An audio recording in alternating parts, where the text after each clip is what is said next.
Gas trouble എന്നത് ജീവിത ശൈലി രോഗങ്ങളിൽപ്പെട്ട ഒന്നാണെന്ന് ഞാൻ പറഞ്ഞു. പ്രധാനമായും നമ്മുടെ ലൈഫ് സ്റ്റൈലാണ് ഇതിനൊരു കാരണമായി മാറുന്നത്. നമ്മുടെ ഭക്ഷണ രീതികളുണ്ട്. പലപ്പോഴും വേഗത്തിൽ കഴിക്കുന്ന സ്വഭാവം പലരിലും കണ്ടുവരും. ഇത് പെട്ടെന്ന് അസിഡിറ്റി ഉണ്ടാക്കാൻ കാരണമാണ്. കാരണം നമ്മൾ പെട്ടെന്ന് ഭക്ഷണം കഴിക്കുമ്പോൾ വായുവിലൂടെ പെട്ടെന്ന് കാറ്റുള്ളിലേക്ക് പോകും. അതിനു പകരം നമ്മൾ ചെയ്യേണ്ടത് വായിൽ ഭക്ഷണം വെച്ചിട്ട് നമ്മൾ ചവച്ചരച്ച് കഴിക്കുക. അങ്ങനെ കഴിക്കുമ്പോൾ ചവച്ചരഞ്ഞ ഭക്ഷണം നമ്മുടെ ആമാശയത്തിലേക്ക് പാകപ്പെട്ടു വരും. പലരും വേഗത്തിൽ ഭക്ഷണം കഴിച്ചാൽ അവരിൽ കണ്ടുവരുന്ന ഭൂരിപക്ഷം ആളുകളിലും കണ്ടുവരുന്നത് അസിഡിറ്റി രോഗമാണ്.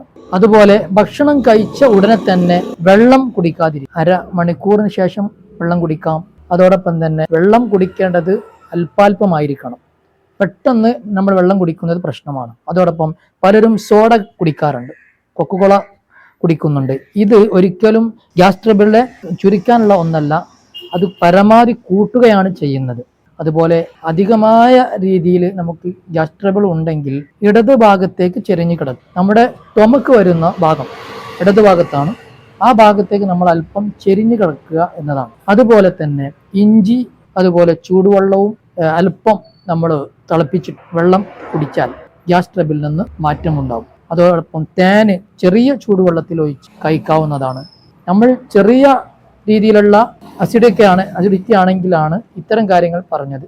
ഇനി കൂടുതലായ രീതിയിൽ അസിഡിറ്റി ഉണ്ടെങ്കിൽ തീർച്ചയായും അവരുടെ ജീവിത ശൈലിയാണ് അവർ മാറ്റം വരുത്തേണ്ടത്. അല്ലാതെ ഒരു ഗ്യാസ് ഗുളിക വാങ്ങി കഴിച്ച് അതിന് പരിഹാരം കണ്ടെത്താം എന്ന് ചിന്തിക്കുന്നതിന് പകരം ഒരു മരുന്നും കഴിക്കാതെ, ഒരു ഗുളികയും കഴിക്കാതെ ലൈഫ് സ്റ്റൈലിലൂടെ തന്നെ നമുക്ക് മാറ്റം വരുത്താൻ പറ്റും. അതുപോലെ തന്നെ ഒരു ചെറിയൊരു മുദ്ര ഞാൻ പഠിപ്പിച്ചു തരാം.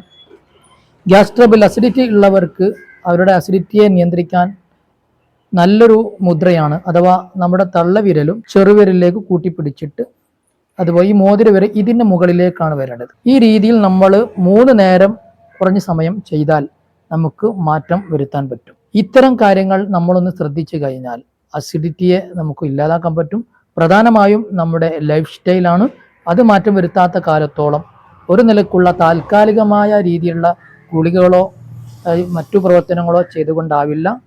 കൃത്യമായും നമ്മൾ ലൈഫ് സ്റ്റൈൽ മെച്ചപ്പെടുത്തുക.